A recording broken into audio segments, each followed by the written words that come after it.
John Collins has finally been traded. Yes, the big man from Atlanta, who's been in the rumor mill for the past 3 seasons, is finally on the move. But the real question is, did the Atlanta Hawks wait too long to trade the guy? Because he is being traded to the Utah Jazz, yes, the Utah Jazz, for a second round pick and Rudy Gay. That's it.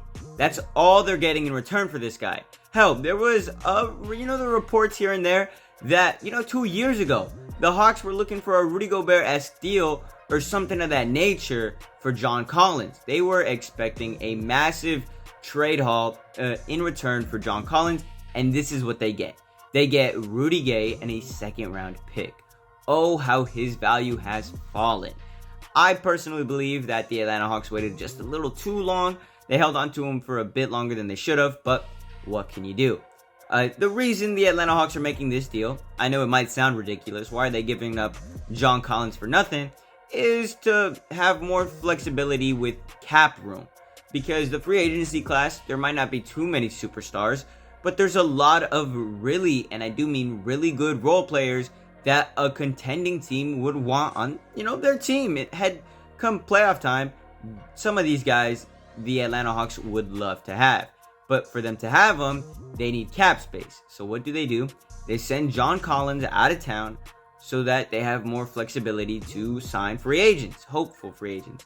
Because it's looking like Atlanta is focusing on the duo of DeJounte Murray and Trae Young as, the superstars to lead their team to success.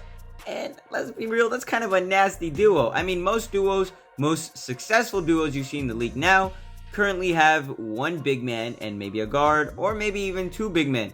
Or, like LeBron James, Anthony Davis. Those are 2, really big dudes. And they're the duo, Nikola Jokic, Jamal Murray. They just want to chip. Nikola Jokic is a big man, and then they got a guard. But the Hawks seem to be approaching it with a 2-guard duo. And let's see, hopefully that works out for them, because the Atlanta Hawks have not been able to find the success they had in 2021. Hell, before 2021, they weren't really, Trae Young has had one really good playoff run, and yes, his career is young, but one playoff run, that's it. And honestly, most people just believe it was a fluke, so who knows? You see, John Collins had been on that team for 6 seasons, and I would say that his personal stats were looking the best when the team was playing the worst. You see, in John Collins' first 3 seasons with Atlanta, I want to say they won 20 games every year. Now, one of them was a COVID year, but still, they were winning 20 games every year, and his stats were getting better and better. Hell, he peaked in 2020 when he averaged 20 points and 10 rebounds. That's really when they should have traded him personally, but yes, that's when he peaked statistically. John Collins 2020 was a different animal. But ever since then, his stats have been on a slight decline. I'm talking less points, way less points, and even a fewer rebounds.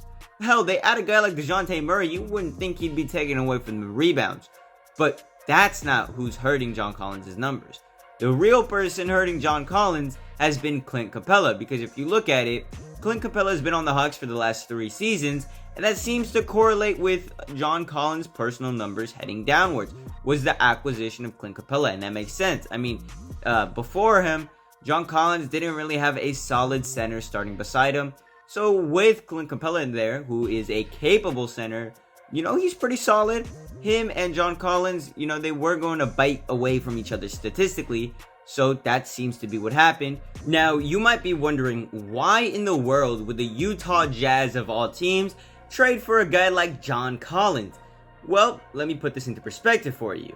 You see, the Utah Jazz have been in full rebuild mode after the duo of Donovan Mitchell and Rudy Gobert split apart, because that clearly wasn't working. They were a solid duo, made a few good playoff runs, but were never able to make it quite far enough. Hell, I don't even know if they made a Western Conference Finals. So, Utah Jazz decided to trade both their stars and just go full rebuild mode. And now, they've got guys like Lauri Markkanen, Colin Sexton, and Walker Kessler to build around. And let me tell you, Lauri Markkanen might just be their savior. Hell, I'm pretty sure he's serving in the Finnish army right now. But besides that, Lauri Markkanen has been really good. So where does John Collins fit into all of this? Well, Obviously, they have their big men of the future in Walker Kessler at center and Lauri Markkanen at power forward. And you might think, okay, well, Lauri Markkanen has played small forward before. He did it on the Chicago Bulls, but he wasn't the best on the Chicago Bulls, and I honestly don't think that's where he belongs. I mean, he is 7 feet tall. This man should be playing power forward. Whereas John Collins is 6'9", a rather undersized power forward. I mean, it could pass in the league, but he's 6'9", and I could easily see him sliding down to the small forward position, you know, so that the Utah Jazz are able to run a big man lineup. Colin Sexton, point guard. Jordan Clarkson. I know Jordan Clarkson's still around. I don't know if he's still starting, but if he is, they could put him at shooting guard. And all of a sudden, you had a pretty nice roster there. Hell, if you don't know if you remember this, but at the beginning of last season, the Utah Jazz were at the top of the NBA. Now, everyone knew that probably wasn't going to last, and it didn't. They ended up falling off towards the end of the year. But it was quite surprising how much success this young core that was made up of pieces from the Donovan Mitchell and Rudy Gobert trades, how much progress they were able to make in a single season. The future is looking bright in Utah. And I believe adding a guy like John Collins is only going to help with that progress. Now, I don't know how soon the Utah Jazz are expecting to be, you know, a contender again. Maybe not. I mean, they weren't expecting to be one last season, but they almost were. Maybe not this season coming up, but I promise you, in 2 years minimum, the Utah Jazz will be at, you know, the top of the Western Conference. Let's be real. That's how good that they've shown me they can be. And now they're taking things seriously, getting a guy like John Collins. Who knows what other moves they'll make in the offseason. I don't know what their cap space is looking like, but maybe they, add a few guys from free agency, spice up the team a little bit. All I'm saying is the Utah Jazz are looking really good.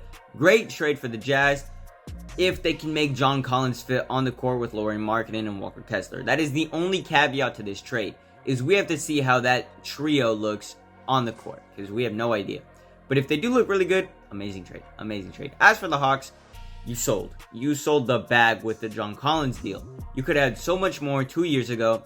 You waited too long, and now you kind of got screwed, but you got cap space, and that's all that really matters. You have cap space to go sign a free agent, like I said. That's it, though. That's it for the video. I'll catch y'all later. Much love. Deuces.